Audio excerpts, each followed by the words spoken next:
Jen Psaki, thank you very much for coming back to the Sunday Show. Thank you, Jonathan. Great to be here with you.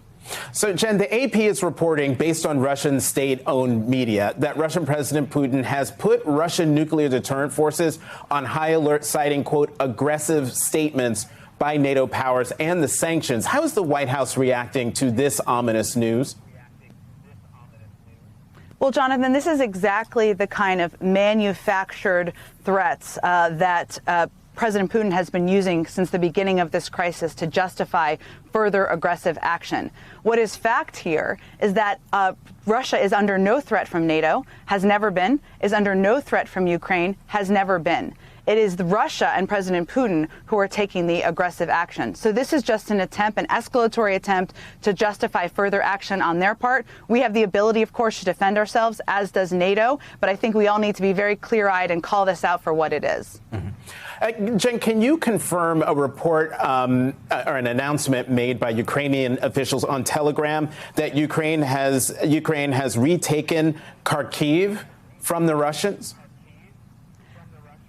I unfortunately can't confirm any military developments on the ground, Jonathan, but what I can tell you is that we have seen a courageous and bold efforts to push back on Russian aggression from Ukrainian military, from leaders on the ground. We've seen President Zelensky stand firm and speak to the people in his country, even in the face of a very challenging circumstances. So while I can't confirm the military developments on the ground, I can assure you that we've seen a great pushback, courageous pushback from the Ukrainian military and leaders. Let me get your reaction to another bit of breaking news out this morning, and that is that talks have been agreed to on the Belarus-Ukrainian border between Ukraine and Russia. What's the White House reaction to that? Well, this has always been up to the Ukrainians to determine whether they wanted to engage in those talks and under what conditions. I believe there's been reports from Russian media as well as maybe some Ukrainian media. I don't have any additional confirmation from here, but certainly it's been up to them to determine under what conditions and if they would pursue that. And the most important component here is that we support and have the backs of the Ukrainians at this very difficult moment in their country. Has President Biden spoken to President Zelensky today, Sunday? Not yet today, Jonathan. The last time he spoke with him, what President Zelensky asked for was additional security assistance. And that's exactly what President Biden pushed the team to deliver on last night. And we announced an enormous security package that we're already starting to deliver to give the Ukrainian people, the Ukrainian leaders, more to push back and courageously fight against Russian aggression. One of the things that the United States and the alliance did yesterday was to detach some Russian banks from the SWIFT system. This is something that a lot of people have been calling for. Why not detach all of Russia's banks from that system? Well, Jonathan, there's more that we can do as it relates to sanctions. We have, though, I will note, taken such significant sanctions steps against President Putin, against Russian leadership. We've essentially cut off the majority of the Russian financial and banking system from the global community. Just to put this in perspective, the most comparable other country where we have taken these actions is Iran. So it's that significant in terms of the steps we've taken. It's also significant because President Biden rallied the world, Europe, to take steps no one ever thought they would take a few months ago. The fact that Europe, because this is a European system, this banking system, agreed to take this step is doing it in lockstep is very significant and speaks to the unity among the global community against President Putin. So, of course, there's more steps that can be taken, and we will reserve the option to do that. But I just want to note the significance of this. We're already seeing the impact on the Russian economy. The ruble is the worst performing currency in the world. Inflation is skyrocketing.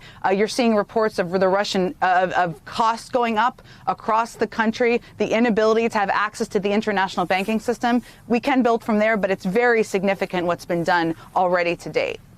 Jen, my Washington Post columnist colleague Ann Applebaum tweeted this morning that Belarusian banks should be added to the West's sanctions package. Is that being considered? Well, certainly there are other options that we can take, and we reserve the option to do additional sanctions. What the president's focus has been from the beginning are three principles. One is ensuring we're unified with the Europeans. That has been incredibly powerful. And again, because of President Biden's leadership, we've been able to far surpass what anyone would have thought possible in terms of the unified, strong actions just a couple of months ago. The second principle, Jonathan, is to ensure we are maximizing the impact on President Putin and the Russian elite. Remember, we've also gone after oligarchs. We've also put in place export controls, which means, in plain English, it makes it very difficult for President Putin to export in key materials to both help support his military, but also expand some of the industries that he wants to expand in Russia. And the third principle is we want to minimize the impact on the American people and the global marketplace. Because at the end of the day, we're not trying to tank our markets. We're trying to keep them stable and trying to minimize impacts like on energy prices for the American people and others. We want to do it through those three principles, and that's really how we're viewing this. Has President Biden spoken with President Xi of China? He has not yet spoken with him recently. Obviously, he's spoken with him a number of times over the course of his presidency and long before that. Jonathan, I would say what's interesting as we watch the global community right now is the Chinese have implemented some of the sanctions, or they've been abiding by some of the sanctions that have been announced out there. They spoke out against in favor of the territorial integrity and sovereignty of Ukraine last week at the Munich Security Conference, and they abstained from the vote at the UN Security Council meeting. But this is not a time to stand on the sidelines. This is a time to be vocal and condemn the actions of President Putin and Russia in invading a sovereign country. And this is really a moment for every country to decide what part of history they want to stand on. So certainly it could be President Biden could speak with President Xi. I'm certainly not going to rule that out in the future. But there's also important steps for the Chinese leadership to look at themselves and really assess where they want to stand as the history books are written. It really is significant to my mind just how relatively quiet China has been throughout the war over these last few days. I got to get you on two more things, Jen, before I let you go. The president is giving his first State of the Union address, and he's going into this address with an approval rating in the latest Washington Post poll at 37%. What can the president say? What will the president say to start the process of turning those numbers around?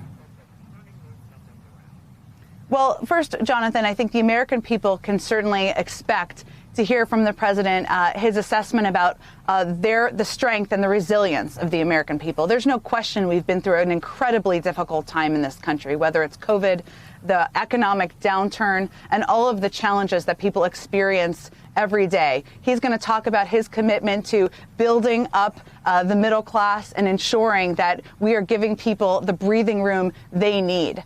But he's also going to talk about how he believes the best days are ahead. So that's part of what people can expect to hear in his speech, and his belief you should never bet against the American people. I will note, Jonathan, just for history purposes, we're all semi-historians around here, yourself included. If you look at the moments when presidents have given State of the Unions, look back at when President Obama gave his first State of the Union. It was during the worst financial crisis in our lifetimes. If you look back at when President Bush gave his first State of the Union, it was shortly after 9/11, the worst terrorist attack on our homeland in a lifetime. What presidents do is they lead during crises.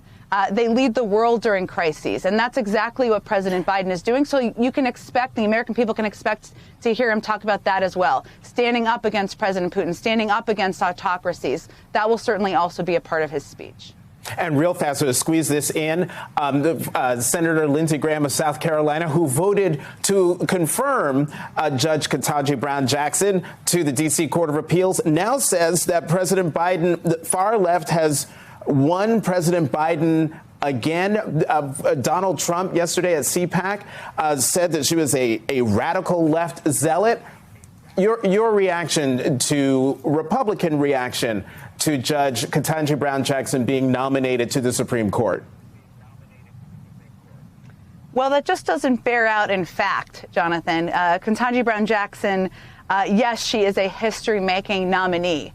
But as the president was making the decision about who to select, who to nominate, what was so compelling to him about her is not only her impeccable credentials, which are unquestionable and have been supported by Democrats and Republicans, but the fact that she is very much in the model of Justice Breyer.